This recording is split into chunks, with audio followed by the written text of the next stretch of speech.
What's up, Coug Nation? Welcome to a new episode of Coug on the Clock.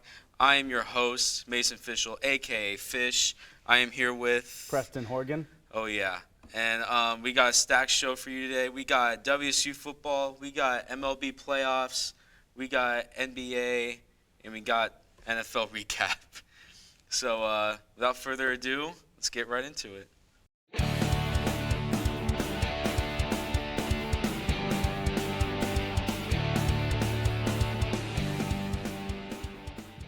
All right, our first topic today is WSU football. Of course, this past week they had a bye week, so nothing really happened over there. We didn't Coug it this time. You can't Coug a bye week, right? Yeah. I mean, you'd be surprised. Anyways, but yeah, this Thursday, the Cougs will play number 14 Utah at 7 p.m. It's gonna be a cold one. Cold. Oh yeah. And Utah is favored by 8.5, but I don't know. What do you have some thoughts on that, Preston? Yeah, Utah is a really impressive offense. They're dropping 40 points a game. Cam Rising is like the third best quarterback in the Pac-12. And I think can turn into a bloodbath pretty easily. Mm-hmm. The Utes average 190 yards on the ground. So they're going to get it to the air, on the ground. It's going to be really up to Cam Ward to see if he can keep up with this Utah offense, something that he has not proven to do all season long. Obviously, he only scored 10 against OSU, which was, not all his fault. Some receivers dropped some balls, but then again, it's his job. He's the quarterback. He's got to get it done.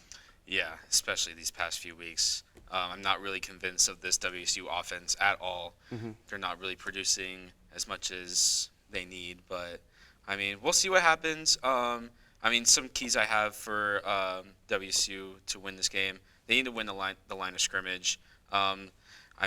That's both sides, the defensive line and the offensive line.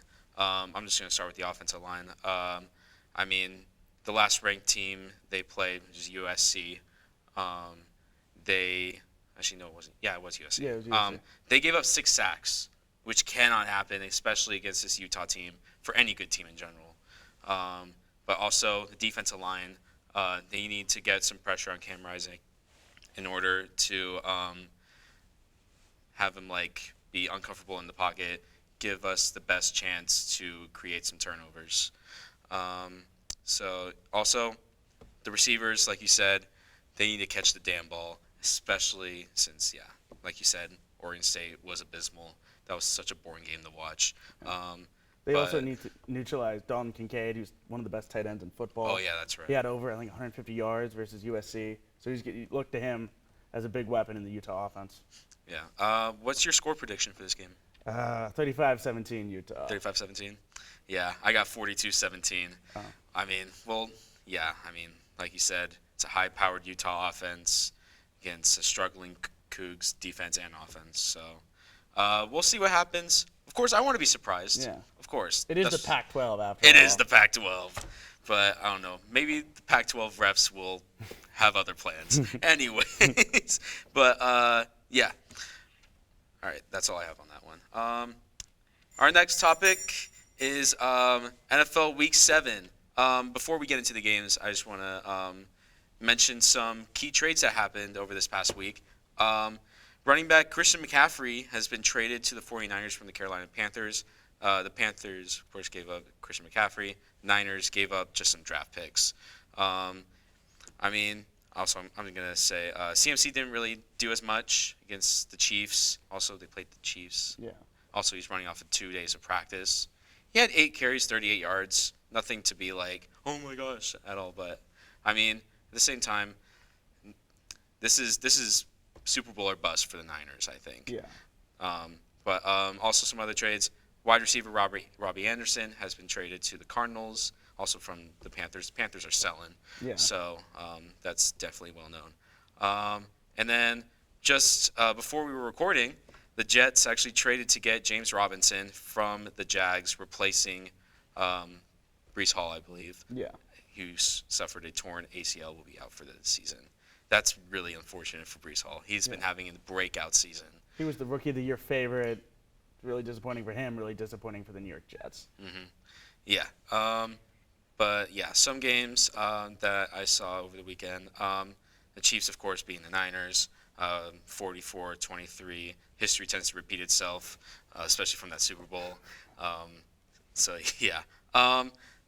This next game, this is now time for the Cowboys obligated talk segment.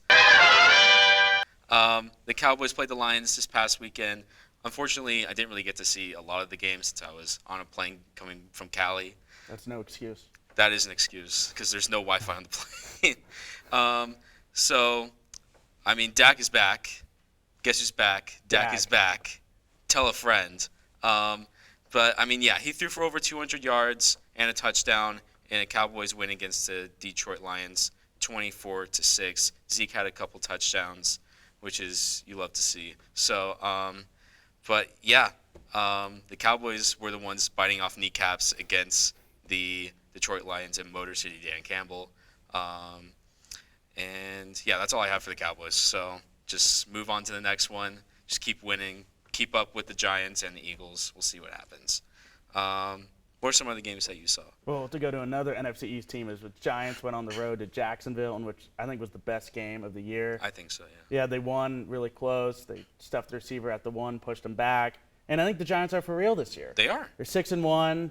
They're in a great position. They got the Commanders twice, the Lions, the Texans, the Colts, and your Cowboys once more. But yeah. And then another thing is the Packers lost their third straight game. You know, they're going down, yeah. bro. Green Bay is spiraling. Mm-hmm. We'll see what happens. You think they sell Aaron Rodgers? Maybe next year. Maybe next year? Maybe next year. I don't know. We'll see. But yeah, that's all we have for the NFL. Let's move on. All right, our next topic, MLB playoffs. Both championship series are over. The World Series is set. We're going to build up to the World Series real quick. So I'm going to start off with the National League Championship Series, the Philadelphia Phillies versus the San Diego Padres. The Phillies won the series in 5 games.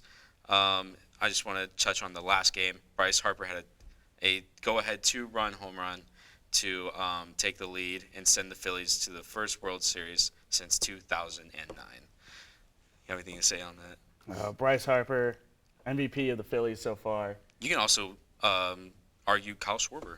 Yeah, Kyle Schwarber as well.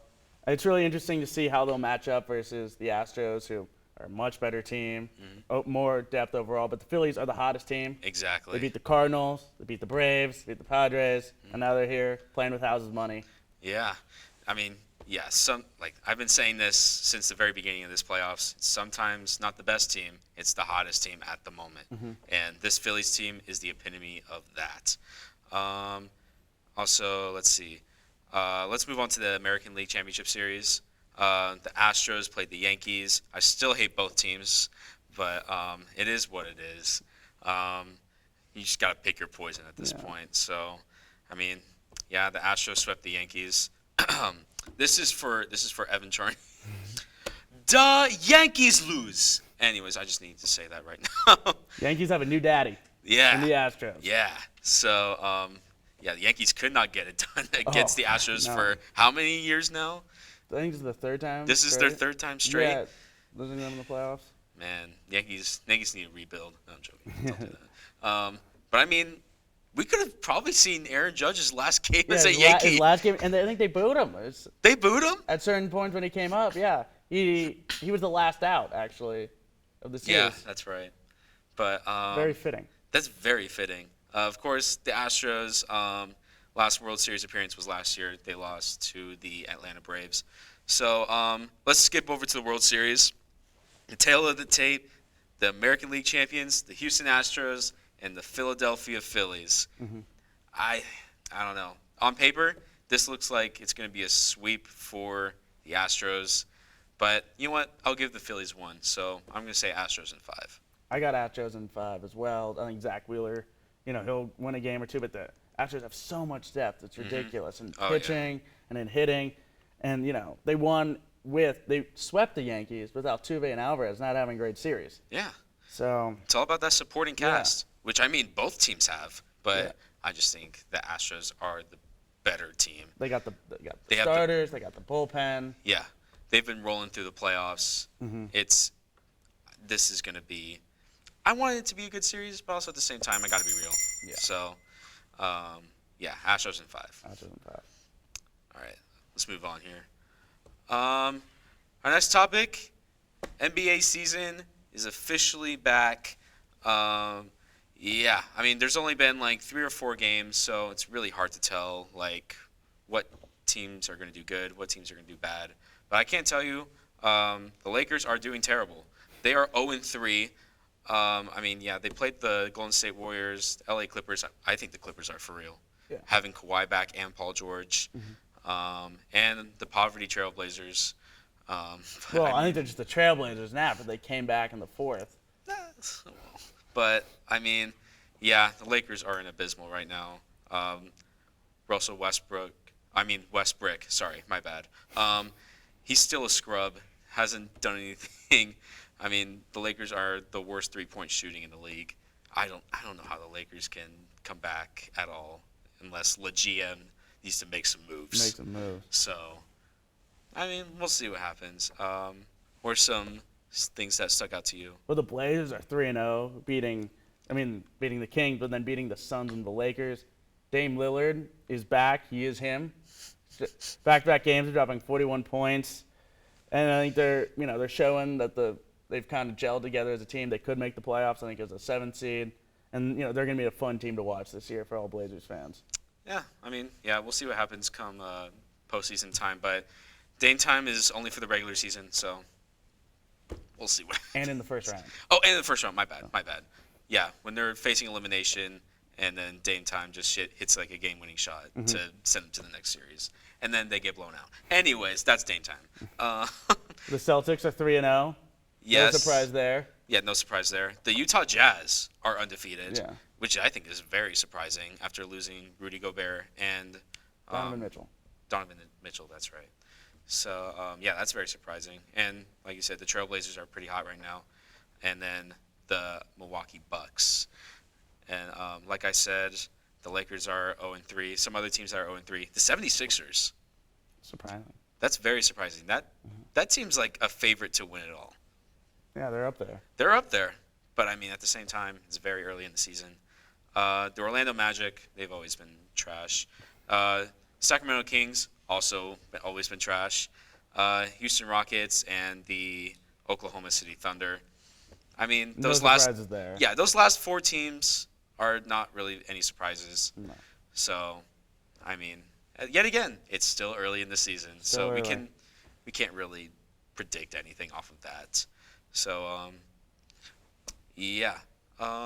Real quickly, what is your MVP prediction for the NBA? I'm sorry, I'm putting you on the spot right now. I like Steph Curry. Steph Curry repeats? I think Kawhi Leonard. Kawhi Leonard. I'm changing to Kawhi Leonard. I think the Clippers do well this year, and I think they're going to give it to him. Yeah, I like that pick. I'm going to say this person, and this person, a lot's going to have to happen. But he needs to buy in. I'm going to say Kevin Durant. Wow. I know. Bold choice. A lot of stuff needs to happen, but he needs to buy in. I mean, that is if he doesn't get traded, but I don't know. We'll see. I don't know. I like Kevin Durant. I don't think there's a lot of market for Kevin Durant. There is. But not at the price that the Nets are asking. Yeah. So, I don't know. We'll see. It's very early, so that's why I got to throw a wild card in there. So,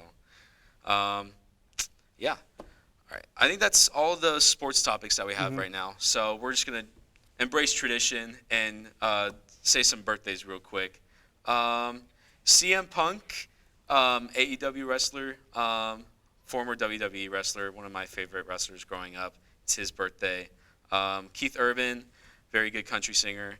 Let's see. Seth MacFarlane, the creator of Family Guy. And then... Monte Ellis. Monte Ellis. Former NBA All-Star. Yeah. And then Hillary Clinton. Hopefully you'll get my birthday email soon. Please check your emails. So, yeah, that's all the birthdays, and that's all the time that we have for this episode. Go follow us on all of our social media platforms on Instagram and Twitter at Wazzu Sports Network, at Wazzu Sports Net. Check out other Cable 8 shows as well. Of course, on our YouTube channel on Cable 8. Check out our merch store. A lot of Halloween stuff is out right now. And, yeah, also all the shows are on that merch store as well. I'm Mason Fishel, I'm Preston Horgan. and we'll see you all next time. Yeah, at 7 o'clock, it's a night game on a Thursday. That's prime time.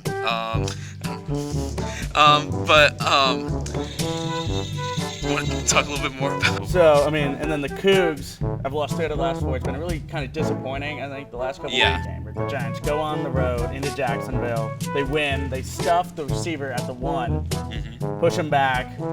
Some things I want to say.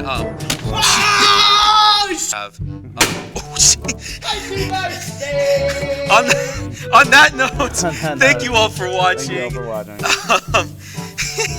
Thank you all for watching. Please follow us on all of our social media at Wazzu Sports Network, at Wazzu Sports Net on Instagram and Twitter. Also, other Cable 8 shows as well. oh yes, other Cable 8 shows as well. Please subscribe to our YouTube channel, Cable 8. And yeah, this has been Coug on the Clock. I'm Mason Fishel. I'm Preston Horgan. And we'll see you all next time.